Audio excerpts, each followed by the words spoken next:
Gracias por escuchar los podcasts de Radio Nacional. Acceda a todos los programas en rtv.es/a la carta.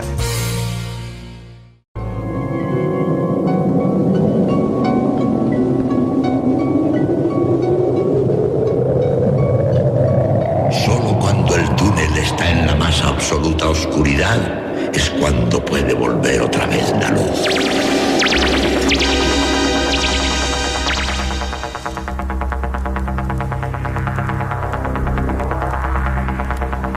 Estás entrando en el espacio en blanco. Una puerta a nuevas dimensiones de la existencia. Una nueva perspectiva sobre la realidad. Espacio en blanco.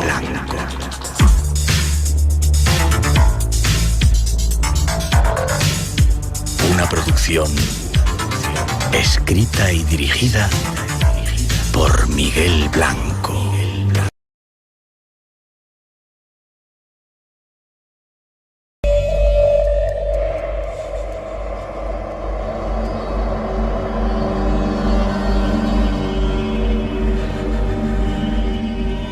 Esta noche nos vamos a la búsqueda del oro de América y tras él, de los mitos que se forjaron en su búsqueda.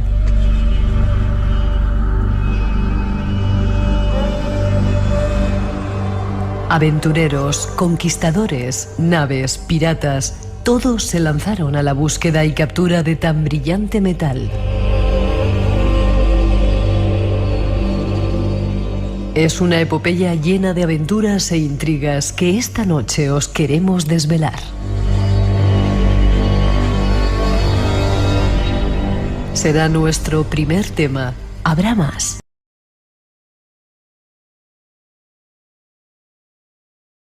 Con esta música nos disponemos a saludar a nuestros dos invitados y estar en el estudio ya, habituales. Miguel del Rey Vicente, buenas noches. ¿Qué tal? Buenas noches, Miguel. ¿Cómo estás? Muy bien, ¿qué tal todo? Bien, contentos de que estéis aquí, un placer que estéis de nuevo. Y saludar a Carlos Canales, buenas noches. Hola, buenas noches. Yo no sé cómo sois capaces de escribir tanto y tan rápido. Pues eso, como te decimos muchas veces, muchas horas, muchos días y... ¿Todos los días? Todos los días. Y los dos, somos dos, entonces es más fácil. Y nos complementamos bien. Sí, además libros que llegan a... Estábamos hablando de personajes que uno se puede imaginar que puedan leer este tipo de... en vuestro caso, cosas de historia, ¿sí, no? Sí, hombre, bueno. Es estadística también. Le llega a todo el mundo. Otra cosa es que lo lean. Esperemos que sí, ¿no? Bueno. Vale.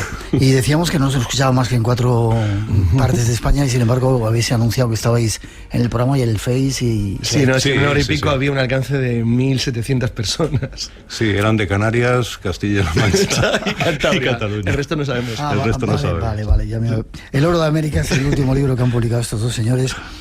¿Por qué el Oro de América? Hay mucho misterio ahí en esa aventura. Es una de las leyendas, porque se ha convertido en una leyenda asociada a España a lo largo de los últimos 500 años. Y sobre todo es una leyenda no solamente evocadora, porque significa riqueza, poder, sino algo más. En torno a la leyenda del oro se crearon otras subleyendas, son como los spin-off de las series de televisión. Es decir, son pequeñas variantes que van saliendo de una leyenda principal. Y la verdad es que la fuerza de atraer la imaginación que tiene todavía todo lo que rodea a América, la minería, la explotación, la búsqueda de las ciudades perdidas, o los galeones, las flotas, los piratas, atrae tanto la imaginación de todo el mundo que sigue siendo algo muy vigente. Sí. Y muy desconocido, curiosamente. Claro, luego también queríamos romper un poco las historias que cuenta Hollywood, por eso abrimos así el libro, ¿no? Todas esas mentiras, todas esas cosas que dejan mal a España, se quedan ellos bien. Todas esas historias anglosajonas que a ellos les interesan mucho y que es curioso también que en España gusten más que la realidad, ¿no? La realidad no es esa. Sí. Ese es el gran problema. El gran problema es que nosotros hicimos una especie de tanteo, a veces lo hacemos, son sondeos que tú preparas, mira, para eso se utilizan mucho las redes sociales, metes pequeños ganchos a ver cómo reacciona la gente, incluso sabiendo que son en líneas generales personas que ya nos conocen. Y te das cuenta de la desviación tan increíble que ha habido sobre la realidad. Por ejemplo, si tú hicieras una encuesta mañana mismo en el centro, por ejemplo, de Madrid, y empezaras a preguntar qué fue del oro de América, te aseguro que el 99% diría que se perdió por toda Europa o que nos lo quitaron los piratas. Ambas cosas son falsas. Vale, no adelantemos todavía, ¿vale? Luego se me enfadan los oyentes. Habíamos pactado de decirlo al final y lo habéis soltado al principio. No, nada, hemos ido empezando. Vale. Qué poco defensores somos de nuestras historias Eso es. españolas, ¿verdad? De la importancia que hemos tenido. Claro. Y parece que nos avergonzamos de todo ello, ¿verdad? A ver, nosotros comentábamos una vez en uno de los libros nuestros, creo en Las reglas del viento, que se mire como se mire, se ponga como se ponga, se diga como se diga, hagamos lo que hagamos, los españoles como colectividad, o sea, me lo puedes llamar como quieras, colectividad, nación, grupo, como te dé la gana, somos uno de los 4 o 5 más importantes de la historia de la humanidad. De la humanidad. De hecho, nuestro idioma, el castellano, el principal, el oficial en España, es el segundo más hablado del mundo. Bueno, pues ya solo por eso era... El segundo, ¿no es el chino? El chino es el más hablado. Es que el problema del inglés es que el español tiene más hablantes maternos que el inglés. Ya. Otra cosa es que el inglés tenga más difusión y más estructura difundida, dado que el español se concentra básicamente en los continentes. Ajá. Pero bueno, independientemente de eso, quiero decir que solamente eso sería ya para que nos lo hiciéramos mirar. Es decir, vamos a ver, si tú has llegado a eso... Nos lo hiciéramos mirar. Hombre, es que Está es un muy problema Sí, gordo. es que es un problema, es un complejo. Es un complejo Es un complejo infinito. Sí. ¿Y quiénes son los otros 4 o 3 más importantes? ¿Has dicho España? Claro. No, digo, en el conjunto general puedes decir, pues podría ser, por ejemplo, el Reino Unido, Inglaterra, y luego por otros conceptos pueden ser los países como, por ejemplo, Francia o Italia, o a pequeña escala. Cambió la historia de la humanidad Portugal, pero luego dices por población podría ser China, o continuidad histórica, o por trascendencia a 2 continentes, Rusia. No sé, quiero decir que sería un pequeño pelotón, pero dentro de ese pequeño pelotón estamos por narices. Es evidente, es decir, que España y Portugal, por decir para las naciones actuales, la forma actual, cambiaron el mundo entre el siglo XV y XVI, y lo cambiaron entero. Realmente, por ejemplo, el esfuerzo que hemos hecho nosotros mismos, los españoles, para olvidar todo lo que hemos hecho, es que es notable. Es decir, es que han hecho aposta. Sí, el caso del oro es un ejemplo muy claro de eso que está diciendo Carlos, ¿no? De ese complejo tan bestial. Pues vamos a intentar quitarnos complejos con todos esos oyentes que nos escuchan en Ahí montones de provincias y de comunidades de España. Y en América. Y en América, y en 111 países, que yo alucino, ni siquiera los conozco, nos escuchan en algunos de ellos. 2 y 16, 1 y 16 en las Islas Canarias, es porque estamos en Radio Nacional, que llegamos a todos los sitios. Ese es el espacio en blanco, 900-137-137 nuestro teléfono. Nos vamos a tratar de aclarar algunas mentiras que nos han contado.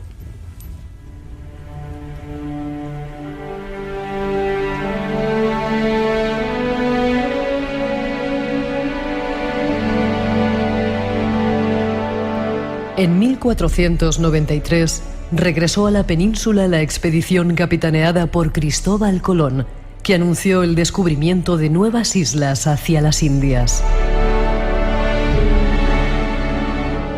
La expansión española en ese nuevo mundo fue rápida.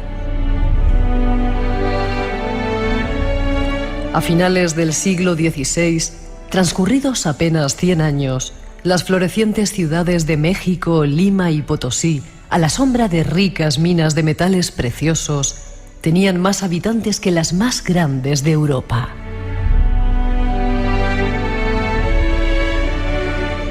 Desde 1561 y hasta 1748, para llevar suministros a los colonos y luego llenar las bodegas de plata, oro y ricas mercancías de regreso a España, cruzaron los mares 2 flotas anuales. Eran barcos del rey, llenos de riquezas de la corona y de particulares, por lo que su pérdida era una cuestión de Estado. Lo cierto es que, pese a su número, durante 2 siglos y medio no se perdieron demasiados. Conozcamos parte de su historia y cómo comienza esta leyenda del oro de América. Pues vamos a ver cómo comienza todo este asunto. Como habías dicho, Carlos, Colón, españoles y portugueses expanden el mundo, no descubriendo, pero dando a conocer otro continente. Ya parece que habían estado otros allí, ¿no? ¿Cómo se organiza luego toda esta historia para llegar hasta allí? Decíamos que 2 flotas al año iban y venían. ¿Cómo se organiza? Claro, una de las cuestiones rápidas es que España, cuando alcanza, no costa firme, sino cuando llega a lo que es el continente, sino simplemente en las islas, pues descubren que hay oro, es decir, que hay riquezas. Hemos utilizado el término como genérico, pero obviamente nos referimos también a la plata y a un montón de riquezas que podían ir desde zafiros y esmeraldas hasta, en general, elementos de riqueza material que tenían un enorme valor en la sociedad europea de la época y en las sociedades de todo el mundo de la época, del mundo conocido. Lo que España se da cuenta rápidamente es que tiene dos ventajas. Primero, tiene el monopolio de la inteligencia, que esto siempre se olvida. ¿Y eso? Solo nosotros llegábamos allí. Es que esto es otra leyenda. O sea, cuando los primeros barcos europeos de naciones que no son España o Portugal empiezan a llegar a América, ha pasado ya más de medio siglo. Más de medio siglo. Qué bonito eso del monopolio de la inteligencia. Claro, era la inteligencia náutica, el conocimiento de los mapas, de los vientos, es decir, de las zonas de navegación, de las costas. Es decir, la capacidad de construir naves capaces de llegar. Esto era como mandarlo a planetas lejanos. Era irte al otro lado del mundo con una nave que tenía que transportar. Eso no estaba al alcance de cualquiera. Eso exigía pilotos, tripulaciones experimentadas y valor. Entonces, todo eso formaba lo que hoy llamaríamos un cuerpo de conocimiento que se recogía principalmente en una organización que la Corona de España crea al efecto, que es la Casa de Contratación.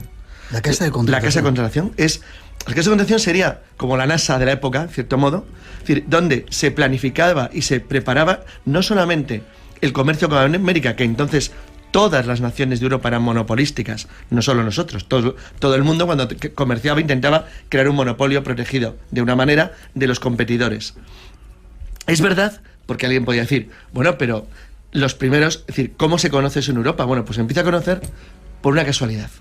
Y es que uno de los barcos en los cuales, bueno, España establece, una vez que llega a costa firme y ya cuando estaban las islas, un sistema de impuestos que se llamaba el Quinto Real, por el cual una quinta parte de las riquezas que se descubrían, localizaban o se conseguían en América eran propiedad de la corona y tenían que ser revertidas a la misma. Tenían que volver a España. Exacto. Entonces, ese Quinto Real... Una quinta parte. Uno de los barcos que manda parte del tesoro que Cortés ha cogido en Tenochtitlán es capturado por corsarios franceses cerca del Cabo San Vicente. Porque ahí empezamos ya con lo que luego son leyendas. Es decir, España estaba en guerra con Francia, es la guerra que acaba con la batalla de Pavía y con la captura del rey francés. En esa guerra, un corsario francés, patrocinado por un armador normando, captura un barco. Ese barco, descubren ahí lo que llevaba y se quedan pasmados. Entonces, los franceses son los que transmiten a Europa. De hecho, el armador del barco corsario le entrega todo lo que ha capturado al rey Francisco para que vea lo que los españoles están trayendo del otro lado de los océanos. El problema es que nadie en Europa era capaz de llegar allí. O sea, no llegaban. Entonces, claro, por eso, tardaron mucho tiempo en llegar. Por eso esperaban a los barcos para capturarlos con los corsarios. De todas formas, como bien ha dicho Carlos, es un barco de momento. Exacto. Para entonces ya han ido y venido más barcos, ¿no? Lo que está buscando España desde el primer momento es fortuna. O sea, es que eso hay que decirlo claro. O sea, España, cuando va a América, lo que busca es fortuna. Busca fortuna, busca una ruta para encontrar especias, busca ganar dinero. Pero está buscándolo España como está buscándolo Europa entera. Una vez que están allí es cuando se organiza de cierta forma, como ha explicado perfectamente Carlos, se organiza de cierta forma para que esa fortuna revierta al mismo tiempo en España y revierta en América para poder seguir encontrando más fortuna. Esa es la realidad del viaje.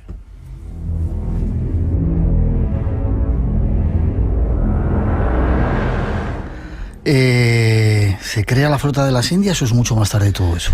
Se hace relativamente pronto. Lo que pasa que no tiene la dimensión que tiene luego, porque claro, para tú traer riquezas de manera masiva, primero tienes que tenerlas y descubrirlas. Va todo más o menos. Hay un proceso, claro, es un proceso lento que empieza con... sería algo así como descubrimiento, ¿sí?, contacto, control y luego explotación. Es decir, primero para sacar plata de México, primero tienes que descubrir que hay plata en México. Eso lo descubres una vez que te haces con el control político de la zona. Es decir, cuando Cortés destruye el estado azteca y se empieza a extender hacia las zonas limítrofes, acaban descubriendo que hay grandes minas de plata. Bueno, pues esas minas de plata hay que ponerlas en explotación. Eso exige, por de pronto, 3 elementos fundamentales. Control del territorio, es decir, una población española y una protección suficientemente seria que impida que eso caiga en manos de otras personas, naturales del lugar o terceros. Segundo, una organización, la explotación industrial, porque era así de claro, industrial, exacto, de las minas, no solamente las de plata de México, imagínate luego cuando se descubren las de oro en lo que hoy es Bolivia o Perú. Es decir, llega al extremo de que eso exige una puesta en marcha de un montón de gente que tiene que estar trabajando para que todo aquello genere el máximo volumen de riqueza posible.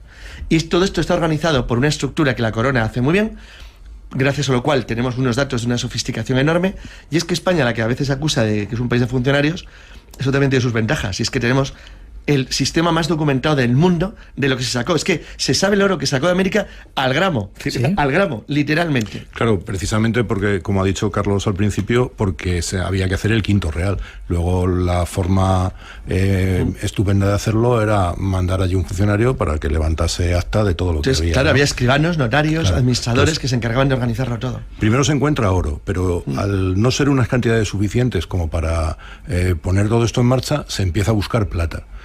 Y una vez que se llega a México se ve que hay grandes cantidades de plata y que al mandarlas para la península en barco, pues está, como también ha dicho Carlos antes, el problema de que puede haber corsarios. Para que esos corsarios no ataquen a ninguno de los barcos, se unen en una flota, en un convoy, y como igual que en la Segunda Guerra Mundial o en la Primera Guerra Mundial, se unían en un convoy para que no les atacasen los submarinos. Es lo mismo, es el mismo. Ese caso está copiado precisamente de... Lo que ocurre es que durante un tiempo muy notable, cuando digo un tiempo muy notable, para que los oyentes hagan una idea, los primeros asaltos corsarios, básicamente, fijaos que estoy distinguiendo entre piratas y corsarios, prácticamente era lo mismo. ¿La diferencia es? Técnicamente la diferencia es que el corsario ataca naciones en guerra de tu país. En la práctica, como la mitad eran analfabetos y no distinguían las banderas, atacaban todo lo que se movía, claro. Pero el pirata en teoría ataca cualquier nave, o sea, es un tío que actúa por puro interés económico, nada más. Pero creo que antes de que empiecen a operar en América, a que consigan llegar al territorio americano, pasa prácticamente medio siglo. Prácticamente. Entonces, durante ese medio siglo España tiene el monopolio completo de la riqueza americana. Es cierto que los corsarios y los piratas atacaban a las naves que venían a América, o lo intentaban, pero lo hacían normalmente en el triángulo Canarias, San Vicente, Azores, o sea, en Europa, no en América. O sea, que nadie piense todavía en piratas del Caribe, no había piratas del Caribe. Y sobre todo a las que iban sueltas, a las que quedaban descolgadas del grupo, nunca al grupo. O sea, al grupo era imposible. Nunca un grupo que iba perfectamente reforzado por dos naves, por dos galeones que estaban muy bien armados. Nunca al grupo, siempre a una nave suelta que... Exacto. Y de hecho los primeros ataques graves contra el comercio en América empiezan muy a finales ya del siglo XVI, o sea, cuando España lleva ya 80 años. Entonces viene la primera de las cuestiones clásicas, es bueno, entonces el oro ese, ¿para qué servía? Que es primera leyenda negra, digamos, número 1. España perdió todo su oro porque se lo quedaban los banqueros genoveses o la gente en Flandes. Falso. ¿No es cierto? Es decir, España utilizó ese oro básicamente, y es cierto, para financiar sus guerras externas, como hacían todos los países de la época. Pues que hay un pequeño detalle que al español medio, que en esto es bastante tonto, se le suele olvidar. Y es que sus antepasados quedaron libres de guerra en su territorio durante más de 150 años. 150 años. No hubo guerra en España. Las guerras España les libraba fuera, porque podía, porque tenía el dinero, y tenía el dinero para hacer que el reñidero, como se llama en geopolítica, fuera Flandes o Italia, pero nunca aquí. España combatía a los turcos, combatía a los herejes, combatía a los franceses, combatía a todo el mundo, pero hacía fuera. Es verdad que había depredaciones, pues claro, obviamente había ataques corsarios, pero era mínimo comparado con lo que era el sufrimiento que tenía el resto de Europa. Pues bueno, eso era gracias en parte a que el oro de América se empleaba ahí. Segundo ejemplo, que es la segunda leyenda general. Si es que hasta 1700, como dice Carlos, hasta 1700 no se combate en España. No se combate en la península, se combate fuera. O sea, Alemania, Francia están arrasadas, mientras España está relativamente bien. Otra cosa es cómo se trabajase en España la agricultura, la ganadería, el comercio. Es cierto, y eso ahí la leyenda negra sí tiene algo de razón, que en España se desatendió mucho la vida interior, claro, en la industria, el comercio, gracias a que había una riqueza notable, pero eso deriva más de problemas que vienen de la Reconquista, como el concepto del hidalgo que no trabaja, y de temas vinculados a un tema ideológico más que al hecho del oro en sí mismo. El oro en sí mismo a España le vino bien, obviamente. Le permitió estar a la cabeza del mundo durante un siglo y medio, a pesar de que no teníamos una estructura interna que hubiera tenido que soportar eso. Por cierto, y aunque es un tema que no tiene que ver, está muy relacionado. La crisis española no deriva tanto de ni siquiera de sus defectos, sino de un hecho tan evidente y tan tonto como que la emigración a América, aunque pequeña, fue notable. O sea, a América fue bastante gente. Es verdad que no fue al nivel que luego fueron en el siglo XIX de toda Europa, pero fue bastante gente, lo suficiente para que España no solo no aumentara la población durante el siglo y medio que fue la dueña, por decir una manera, del mundo, sino que encima disminuyó un poco. Consecuencia, España se enfrentaba a naciones como Francia que le doblaban el número de habitantes. Le doblaban, literalmente. Entonces, y aún así, se sostuvo razonablemente bien hasta la Guerra de Sucesión, incluso más. Consecuencia, es decir, no lo hacíamos tan mal, de hecho lo hacíamos muy bien. Es decir, fueron factores de otro tipo los que perjudicaron o consiguieron convertir todo esto en un problema. Y además, y un tema para también tratar, la riqueza que se extraía, como hemos comentado, solo una parte venía a España, el resto se invertía allí, en América. O sea, el periodo colonial español, con todas sus sombras, con todas sus cosas malas, es el periodo de más prosperidad y tranquilidad de la historia americana, probablemente.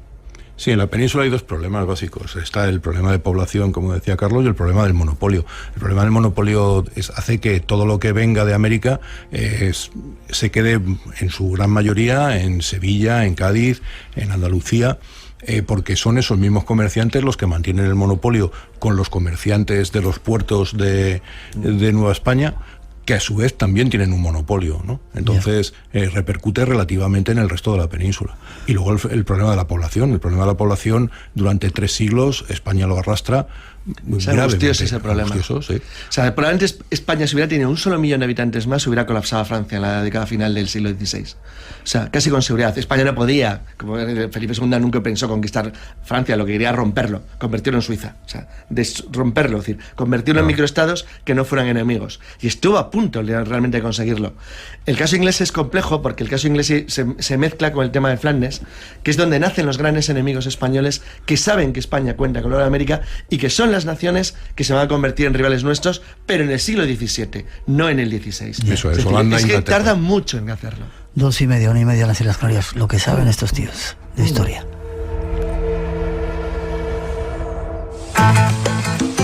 Nómadas. Trenes del sur, pequeños entre los volcanes, deslizando vagones sobre rieles mojados por la lluvia vitalicia. Máquinas realmente preciosas que te remontan a principios del 1900. Es una joya lo que tenemos acá. Los trenes de Neruda en la ciudad de su juventud. Temuco, capital de la Araucanía. Lagos, río, pesca, naturaleza, volcanes, aguas termales. Nómadas, con Álvaro Soto. Chile natural y salvaje. Los domingos a las 7 de la mañana en Radio Nacional de España. Espacio en Blanco. En Radio Nacional. Con Miguel Blanco. Con Miguel del Rey esta noche y Carlos Canales hablando de una parte de nuestra historia desconocida, el oro de América. 900-137-137 por si queréis preguntar. Antes de pasar a la segunda parte, ¿quién fue o cuál fue el primer barco que trajo oro a España? ¿Se sabe? ¿Tenemos datos? Los datos se conocen, lo que pasa que oro como tal es... ¿O riquezas Desde el primer momento empezaron a traer. Otra cosa Colón ya traía... Sí, lo que pasa es que no había la cantidad que ellos creían. No, pensaban que podían encontrar más y se dieron cuenta que realmente en las islas del Caribe no había oro suficiente. Ellos buscan oro una vez que llegan a las islas del Caribe, buscan oro, no encuentran oro en la cantidad suficiente e intentan buscar otras cosas. Es lo que te hemos dicho antes. Buscan especias, ven que eso no funciona bien y continúan a tierra firme para seguir buscando lo mismo. Es que en el fondo la historia es esa. La historia es seguir en tierra firme hasta que encontremos oro, plata, especias y riquezas. Y lo que pasa es que hay dos elementos que distorsionan todo y que se convierten en un mito a nivel mundial, no solamente en España, que es la conquista del estado azteca en México y la llegada a Perú. Es decir, la eliminación del Estado incaico. Eso cambia todo, porque es la descubrimiento que existen estados organizados y que esos estados organizados cuentan con enormes cantidades de riquezas y un mundo muy diferente de lo que eran las islas del Caribe. ¿Cuál es el problema? Que todos los encomenderos, los conquistadores, los exploradores piensan que puede haber algo igual más allá. Entonces, el resto del siglo XVI español es la búsqueda de un más allá, es decir, de un nuevo imperio azteca, un nuevo imperio inca. Ir más lejos a ver si de verdad existe. Es la búsqueda de Cíbola, las ciudades perdidas, el mito del Dorado. Seguramente hablaremos ahora de ello. Pero porque cada vez que se llega, desde el primer momento que se llega a tierra firme, cada vez que se intenta encontrar esas riquezas en un punto determinado, los habitantes de ese punto determinado dicen, no, aquí no están las riquezas, están un poquito más allá. Váyase usted allí lejos, que ya verá como allí sí que hay riquezas, pero más que nada para que le dejen en paz. Para quitárselo de encima. Claro, para quitárselo de encima, no es otra la razón. Ellos ven que no hay riquezas, pues será verdad, vamos allí donde dicen ellos. Vale, déjame que demos un pasito más en esta historia que queremos contar esta noche. Esa introducción nos va a servir. Gran parte de los marineros que iban para allá tenían que pagarse el viaje, vendían lo que tenían aquí para poder embarcarse. Y tenían que estar autorizados. De hecho, por ejemplo, Cervantes lo intenta. Cervantes intenta ir a América, que se le dio un cargo para poder trabajar allí. Tenías que pedir autorización, pero es verdad que lo que habéis dicho en la introducción está muy bien hecho en el comentario. La gente empeñaba cualquier cosa, todo para conseguir fortuna. Claro, y solamente eran españoles, no podían ir extranjeros. Eso es. ¿Ah, sí?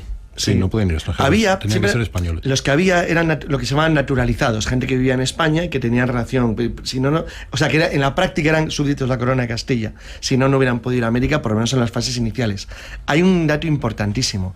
Entre la gente que buscaba reinos perdidos o tesoros inmensos, había gente de gran fortuna, no todos eran pobres.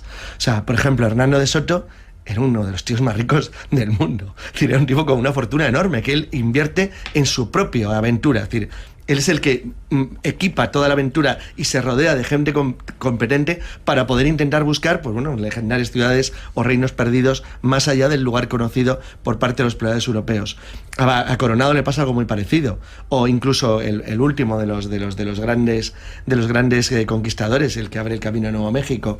Es decir, todos ellos invierten su fortuna, es decir, piensan que la única manera de lograr tener éxito es gastar el dinero que tienen. Eran, en algunos casos, gente con notables recursos. Principalmente porque, como dice Carlos, una vez que llegaban a una zona que ellos consideraban interesante y que la habían conquistado, esa misma zona el rey se la daba a ellos para que la explotaran. Con lo cual, si tú llegas a un sitio en el que es absolutamente rico, tiene unas minas sensacionales de plata y oro, no te importa meter parte de tu fortuna en hacer esa expedición, puesto que luego vas a recuperar una gran cantidad de ellos, salvo el quinto que le sigues teniendo que mandando al rey, ¿no? Y esto también es importante porque, igual que tú mandabas el quinto al rey, el resto del dinero quedaba en América, con lo cual eso se invertía ahí. Claro, es decir, México tenía universidades en una época en que en Europa, muchas zonas de Europa no las tenían. Es decir, se construyeron hospitales, carreteras, viaductos, puentes, acueductos, puertos. Es decir, todo este material, carreteras, todo lo que era necesario para poder enviar el oro a América era infraestructura que los encomenderos no solamente se dedicaban a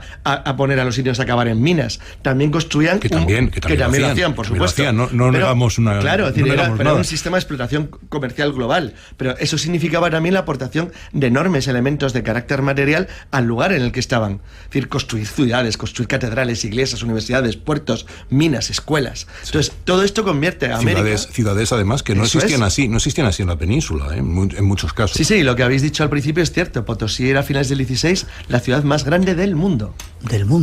Más que París, más que Roma, más que Londres, que la mayor. Sí, tenía más habitantes. Sí. Y de hecho, como bien ha dicho Carlos también, a la hora de la explotación, desde el momento que se quita la esclavitud, los que están en las minas, que el trabajo es un trabajo durísimo, el trabajo que hacen en esas minas, no son esclavos.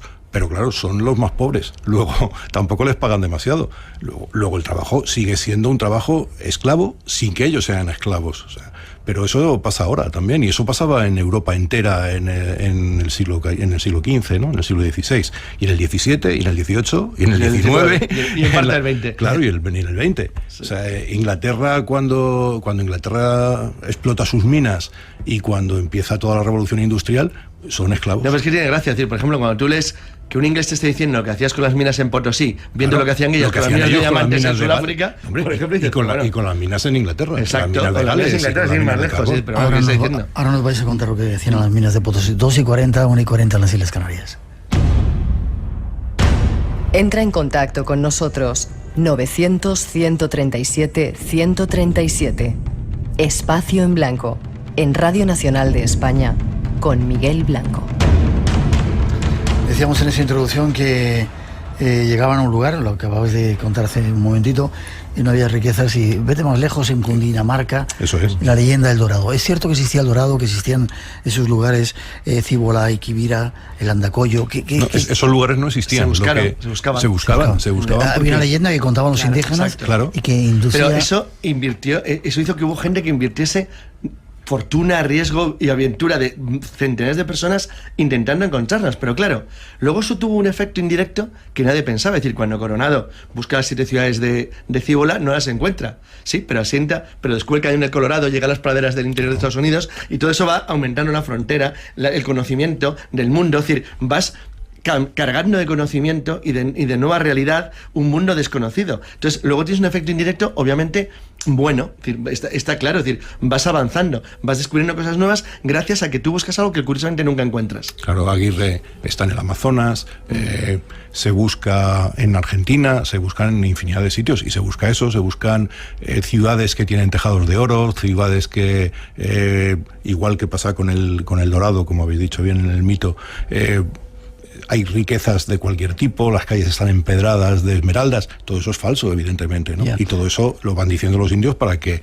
estos señores que vienen aquí a tocarnos las narices se vayan a otra parte, o sea, eso es evidente. Pero lo que sí es cierto es que se encuentra, por ejemplo, plata en las minas de Potosí, ¿no? Claro. España descubre las riquezas tal y como buscaba y lo explota de una manera integral, además de una manera integral y dura, porque lo que interesa para cualquier, no solo para los encomenderos o la gente que obtenía por concesión riqueza, sino también para los propios gobernadores. Es decir, el ser capaces de enviar en el Quinto Real un volumen más grande que el competidor de al lado, eso te elevaba tu posición social, tu capacidad de gestión y demostrabas que era un tío más competente. Sí, no, el problema es que los mineros de Salzburgo, de las minas de plata de Salzburgo, no vivían mejor que los mineros de las minas de Potosí. Y también es verdad que el problema de Potosí, que es el problema de la mita, el problema de una pseudoesclavitud, eso no lo inventaron los españoles, eso los inventaron los incas. Ya. Vale, en Potosí que había plata. En Potosí había plata. Se llamaba la mina Cerro... Sí, se llama, porque Cerro Rico. El Cerro se conserva. En algún sitio he leído que increíble la cantidad de pisos que tiene y que a unos 70 metros de altura, dice, nos encontramos con el tío, la representación del demonio o una deidad horrenda a la que le hacen ofrendas para sacar... Pero eso siguen haciendo ahora, eso sigue existiendo ahora.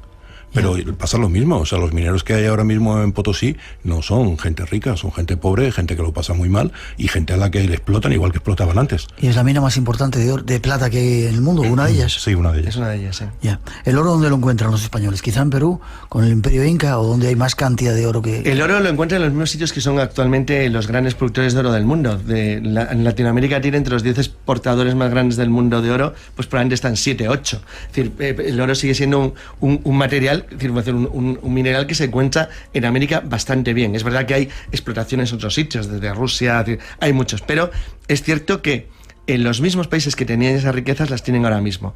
Es decir, lo curioso y lo interesante es que el volumen que España es capaz de sacar en 300 años equivale aproximadamente a lo que se saca hoy en 5 años. Es decir, si es muy poco, es decir, realmente...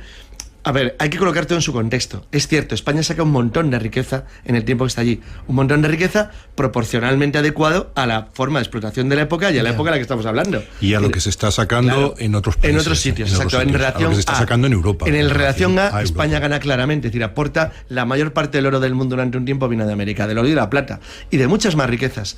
Otro elemento de confusión, fíjate qué cosa más curiosa. Tú preguntas ahora mismo, en Ámsterdam, pasándolo por Ámsterdam, dices... ¿Vosotros por qué creéis que vuestros antepasados atacaban a los galeones de Indias? No lo hacían, pero bueno, ya veremos qué. Pero es decir, ¿por qué atacaban a los galeones de Indias en el Caribe? Dice, bueno, porque queríamos recuperar el oro que los españoles robaban a los indios. Vale, eso es la frase clásica. A que no sabéis por qué, es que es curiosísimo. El primer motivo de intervención naval holandesa, organizada y patrocinada por las Provincias Unidas en América, busca principalmente minas de sal. Necesitaban sal desesperadamente. Cierto tipo de salinas en lo que es costa de Venezuela, enfrente de Aruba y Curazao, se convierten en elementos principales del objetivo holandés. Porque lo que nosotros llamamos riqueza ahora no quiere decir que la riqueza era muy variada. Es decir, la riqueza eran los esclavos, la riqueza era el azúcar, la riqueza eran las especias si venías de Oriente. La riqueza eran cosas muy variadas, porque la riqueza básicamente era la escasez. Lo que tú necesitas, es concepto económico elemental. Entonces, fíjate, curioso que uno de los objetivos esenciales al principio de los holandeses en América fuera buscar sal. Es decir, porque era lo que necesitaban en ese momento. Por supuesto también querían oro y plata, pero si tú tenías eso, perfecto. Y luego el segundo problema, que esto sí que es importante, es que la intervención europea para todo esto que hemos contado, empezar a sacarle partido, pasa por la intervención de los estados. Es decir, aquí nosotros hablamos rara vez de piratas. Los que tienen éxito son flotas organizadas en naciones enemigas de España. Nunca un pirata. Es decir, es gente seria. Es decir, cuando digo gente seria es que la flota de Indias es capturada una sola vez. Una sola vez. Pero esa sola vez es capturada por una flota holandesa del Estado. Es decir, no por piratas. Es decir, es una batalla naval de envergadura. Claro, es que no son piratas. Es que los holandeses no son piratas. Son corsarios del Estado, porque tampoco ellos tienen una flota organizada que no sea una flota de corsarios. O sea, es que es así. O sea, Holanda no tiene una flota de piratas, Holanda tiene una flota normal y corriente. Lo que pasa es que es una flota comercial armada. Armada, efectivamente. Déjame que hagamos una pausita y recordemos algo que viene ahora al programa.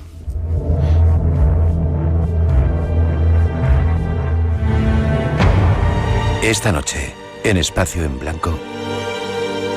Me siento ya en una duna un poco altita y me doy cuenta de que delante mío hay una se me está descubriendo una nave, veo una ventana y unas columnas y apareció esta ventana con estos dos seres detrás de los cristales.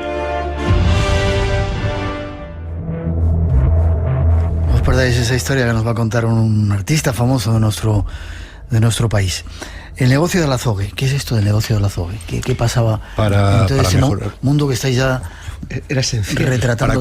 Para conseguir más plata, le vamos a contarlo de una forma sencilla, para que la explotación de la plata sea más eficiente y se puedan conseguir más producto, se dan cuenta en España, se da cuenta un metalúrgico que está dedicado a ello, que ha estado también trabajando en Europa, que si se mezcla con mercurio, con azogue, se puede conseguir unas cantidades mejores, ¿no?, que con la fundición normal. Entonces, no hay mercurio suficiente en América. Tienen que mandarlo desde las minas de Almadén, desde la península. ¿Qué se hace con esto? Pues una flota que lleva el azogue, el mercurio, para poder explotarlo en las minas de Potosí. Al mismo tiempo, cuando ese mercurio llega allí, los barcos se vuelven a rellenar de la plata que se va consiguiendo para volverlo a traer aquí. O sea, esa ruta del azogue hay que recordar que España, según va cambiando, según va extendiéndose por América y va explotando zonas nuevas, va estableciendo puntos principales de embarque o contacto. Es decir, no todos los puertos se utilizaban para el embarque de riquezas masivas a España. Es decir, por ejemplo, el puerto principal del Atlántico mexicano era Veracruz, pero si seguías hacia abajo, ocurría lo mismo luego en Cartagena de Indias o en Portobelo. Entonces tenías una serie de puertos que cada uno estaba conectado con redes de comunicación terrestres que llevaban desde los puntos en que se extraía el mineral hasta el lugar de costa donde se embarcaban. ¿Por qué? Porque el tener puntos concretos tenía dos ventajas. Primero, podías fortificar un lugar y de esa manera no extendías el riesgo de que capturaran el oro demasiado, y te permitía acumular los barcos, como decía Miguel al principio, en un convoy que protegido los traía hasta Cádiz o Sevilla. Entonces, de esa manera simplificabas todo el sistema. Y luego además mantenía el monopolio. Siempre tenemos siempre que pensar que había un monopolio. Eso hay que mantenerlo durante todo el tiempo que está España en América.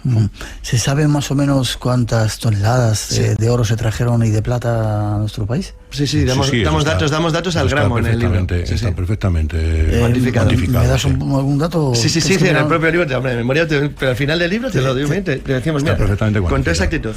Como está también, como hablábamos de lo de las minas de Almadén, igual que se está tratando de mal a los mineros en Potosí, se está tratando igual de mal a los mineros en Almadén. O sea, no hay una diferencia, ¿no? En Almadén hay forzados que están trabajando en las minas, en Potosí hay gente igual que está trabajando forzada. O sea, ese trato es similar en toda España y en todo el mundo. O sea, es que ese es el Mira, si a alguien le interesa como curiosidad, es decir, los datos son, nosotros cogimos los de Hamilton, hay varios estudios bastante buenos. Eran tan meticulosos los escribanos, funcionarios y administradores que trabajaban para la Casa de Contratación y para los virreinatos, para los virreyes, que se sabe que España sacó exactamente en los siglos XVI y XVII 16.900 toneladas de plata y 181 toneladas de oro, o lo que es lo mismo, exactamente redondeando, 16.886.815 con 303 gramos de plata, sí, 16 millones, sí, y 181.333.180 gramos de oro. O sea, pero oficialmente. Preciso, de manera oficial. De manera oficial. Luego, evidentemente, había contrabando. De manera oficial, esos son los datos que hay. Y eso solamente era un quinto de la riqueza. Claro, pero teniendo en cuenta que en el año 2014 México produjo 110,4 toneladas de oro, solamente el 2014, significa que en realidad España, si lo juntan con todo lo que produce Latinoamérica, pues básicamente el tremendo expolio del oro americano equivale a la producción actual de un año en América. Y te has quedado tan tranquilo. Claro, es que esa es la realidad. Claro, esa es la realidad. Vale. Es la realidad. Déjame que demos un saltito más ahora a la búsqueda de tesoros. Oscuridad del mar, la tarde del viernes 8 de junio de 1708. Conozcamos algo más de este tesoro y de algunos otros. ¿Os quedáis un ratito después de las 3 para sacar conclusiones? Sí, sin ningún problema. Vale. No sé si hablamos de este galeón, el San José. ¿Hay muchos? ¿O se sabe cuántos barcos se han hundido? Sí, más o menos están bastante... Bueno, en el mundo entero, se calcula que hay unos 3 millones de barcos hundidos. 3 millones de barcos. Sí. Pero no españoles. Pero no españoles, digo en el mundo entero. general. Para que se den una idea, solamente las costas de América del Norte, es decir, a través del Paso de Bahamas, desde la zona que iba de la ruta de México que pasaba entre Cuba y Florida, solamente se sabe que en la zona que iría desde las costas de Cuba y Puerto Rico, desde las Grandes Antillas, hasta la costa norte de América del Norte, hay aproximadamente 65.000 barcos hundidos de la época desde la colonización española hasta el siglo XIX. 65.000. Entonces, esa burrada de barcos, se supone que en total es posible que el valor de todo lo que habría hundido, por ejemplo, en un radio que podíamos hacer un triángulo desde las Azores, Canarias, España, sería de unos 25.000 millones de euros. ¿De euros? Sí, si lo pudieras valorar, lo que hay ahí hundido en plata, oro y metales preciosos. 25.000 millones.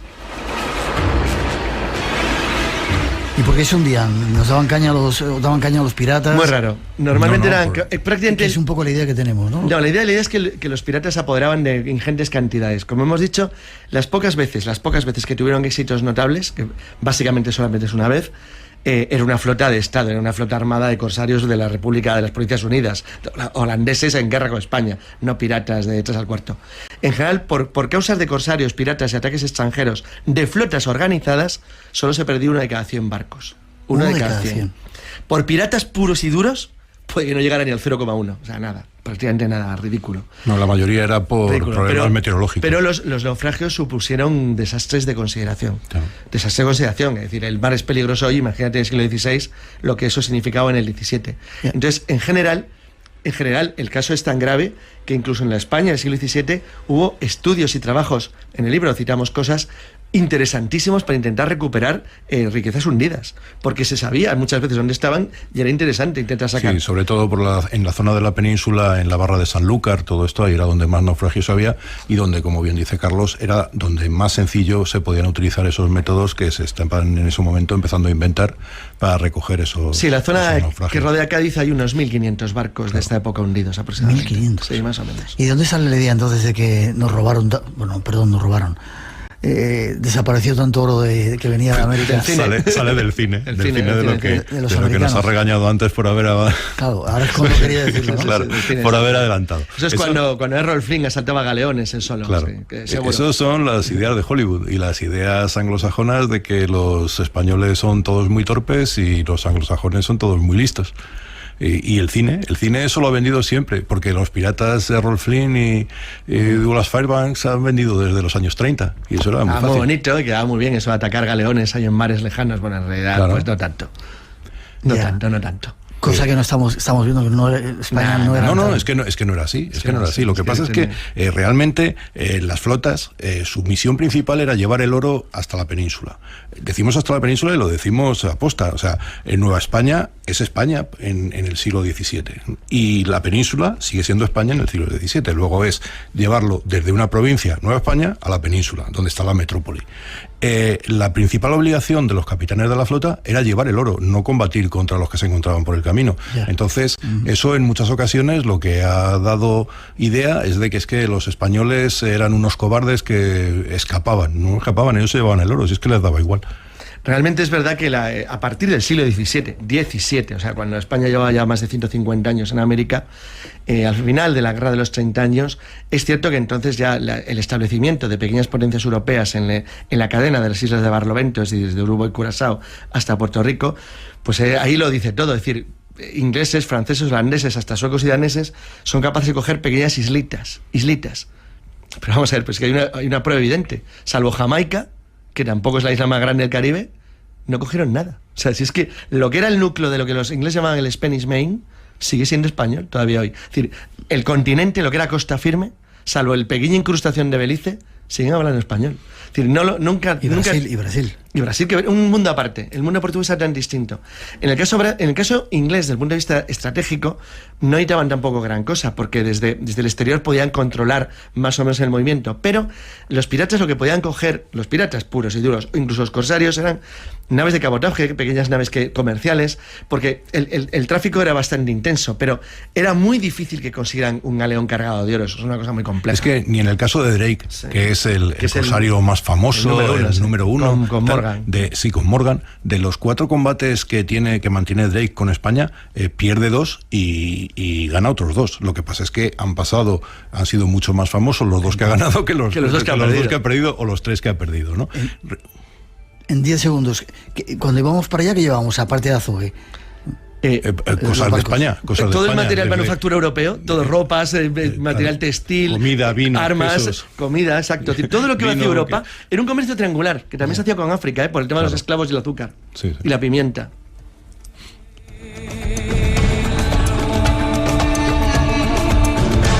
Aprendiendo esta noche, por lo menos yo, algunas partes de la historia que desconocíamos y sobre todo descubriendo que los españoles no eran tan malos como nos han contado. No, sobre todo una gente eficaz, básicamente. Una pausa para las noticias a las 3, las 12 en las Islas Canarias y regresamos. Tenemos todavía mucho que contaros. El teléfono abierto 900-137-137, está muy tranquilito porque estáis atentos al programa seguro. Y después, entre otros argumentos, no os perdáis la historia de un pintor, un artista catalán que estuvo muy cerca de seres extraños, quizá de otros mundos. Nos lo va a contar en primera persona, ya veréis qué interesante. Estáis en el Espacio en Blanco, una subidón del EGM increíble, pero solamente nos escucháis en 4 sitios. Luego os decimos dónde. Enseguida volvemos.